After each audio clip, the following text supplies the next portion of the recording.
Hi and welcome to RIME Showcase, where I'm interviewing David Albert on his novel Chameleon 2012. Hi David and welcome to the show. Thank you very much.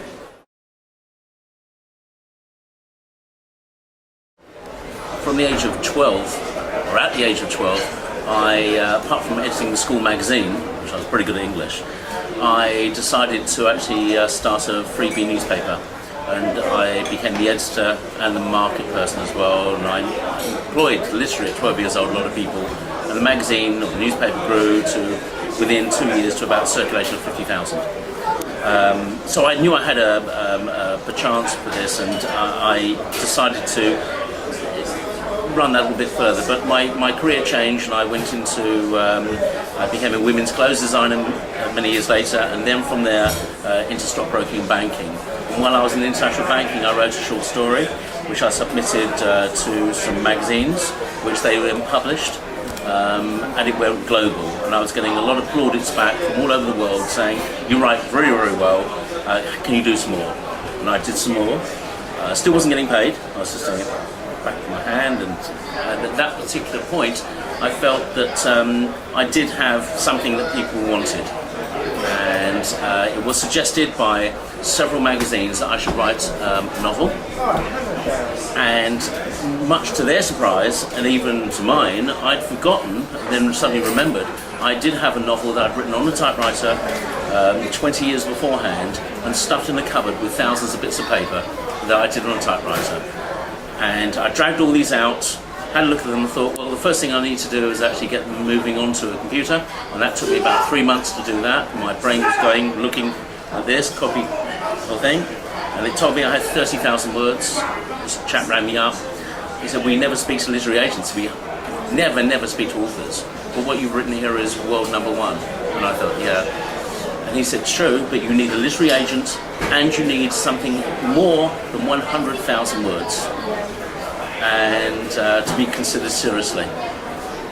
And I didn't have a literary agent, so I decided though that I would actually go further than that and actually go for the 100,000. And I ended up, after about 6 to 9 months of really hard working till 3 o'clock in the morning, falling asleep in front of the computer with 120,000 words.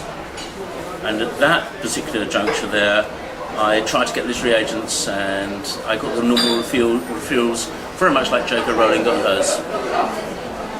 And I just kept on, and then I was just walking my dog one day, this about 2 years ago, bumped into a chap who's got his dog, and we were just talking, and he asked me about this, and I mentioned I'd written this novel. He asked me briefly what it was about, and I told him in about 10 words what it was about. And he said, "Wow, that is absolutely brilliant. Have you got a publisher or a illustrator?" I haven't got either. He said, "I know someone who's a publisher. She will want to take this on board." And I said, "Yeah, all right." And the next day, this lady gave me a ring, and she invited me to bring up to her office the entire manuscript. There's 120,000 words, massively deep.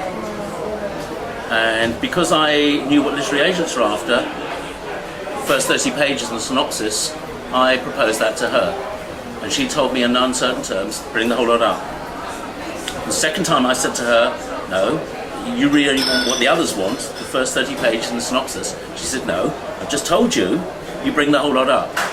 And as I asked her the third time, she told me on the phone in no uncertain terms, "Do as you're told, bring the whole lot up, and I'll see you tomorrow." And the rest is history. Wow.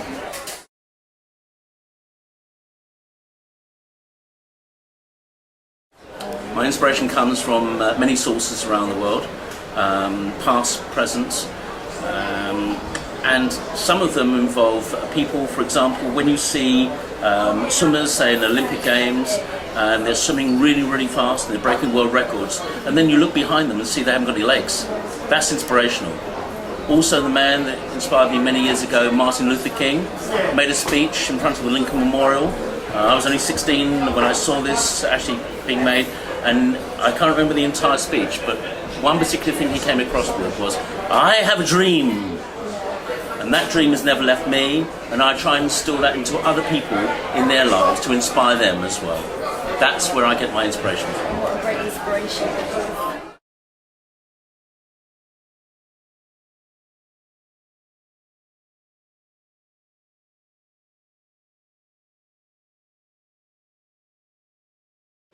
Okay, well, it wasn't to do with Barack Obama, although he's an inspiration in himself, but it was more than that. When I first wrote this, it was purely a thriller. That's all it was.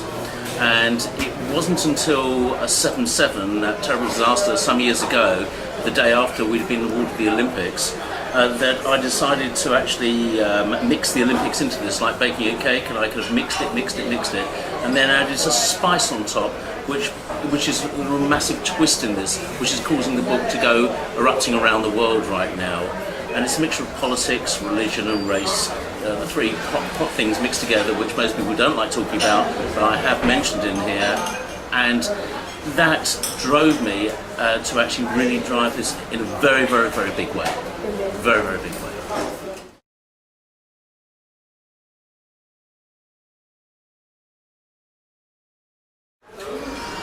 A massive research. When you're writing a general book or something a bit wishy-washy, you can get away with it. But in this, because it's specific to do with politics, race, religion, locations as well, around the world, not just this country, you have to be very, very accurate in what you're doing, extremely. So my research didn't take me via the web, but it also took me to actually visit quite a lot of these places, and also pick up information from other sources like Foreign Commonwealth Office and other areas as well, where I could actually put specifics into the book, and I couldn't then be challenged later for inaccuracy. It's as simple as that.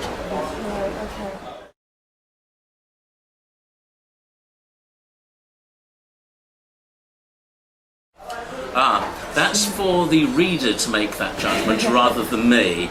I've written it as an observer rather than a participant, and it is really for the readers to make up their own mind at the very end of this, and as they're going through, of whether they believe that Tentacle as an organisation is good or bad, or a mixture of the two.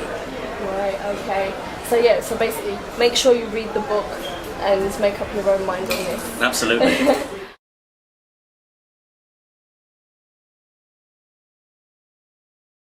It's been very positive, globally.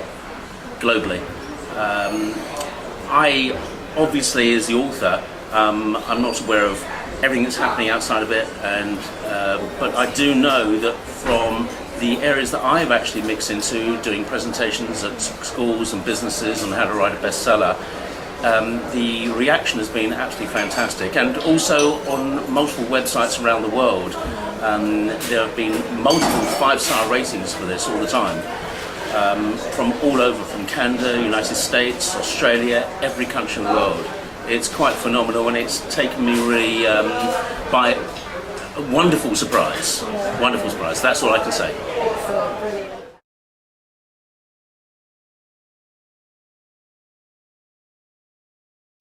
Where can you buy the copy? Well, first of all, my publisher has arranged that the novel is in 3 different sources. It's in hardback, paperback, and Kindle. And Kindle is obviously exclusive to Amazon. So therefore, Amazon is obviously a very big place to actually acquire it, plus other multiple websites around the world, and other stores, for example Waterstones and other major groups. It's too many of me to actually mention, but I'm sure your readers and your viewers will actually know where to go and what to do. They can go into Google, they can check it out from there as well. I really don't know all the places, but if I can just tell you that I've had people contact me from across the globe saying they've been trying to get copies and it's been very difficult. They've been selling out faster than they've been coming on the shelves.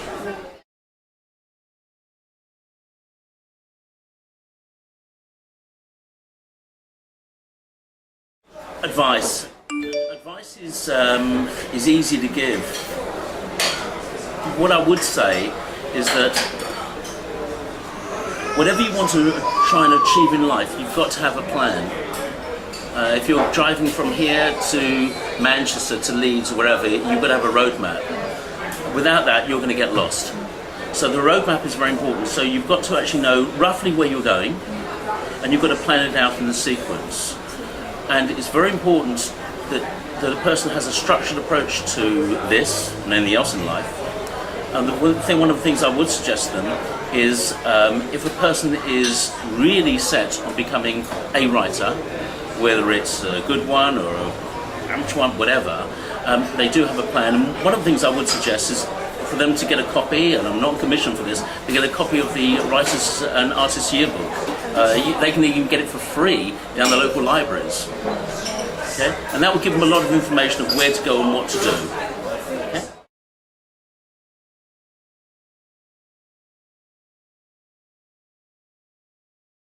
Well, I have actually been signed up because of the major success of the book to actually write a trilogy, continuing on from the first one, and I'm in the process of doing that right now. I really can't tell you what the content is, how far I've got, but it is proceeding right now to the plan that I mentioned before. Brilliant. Good luck with that. Yes, yes, love doing it. Thank you.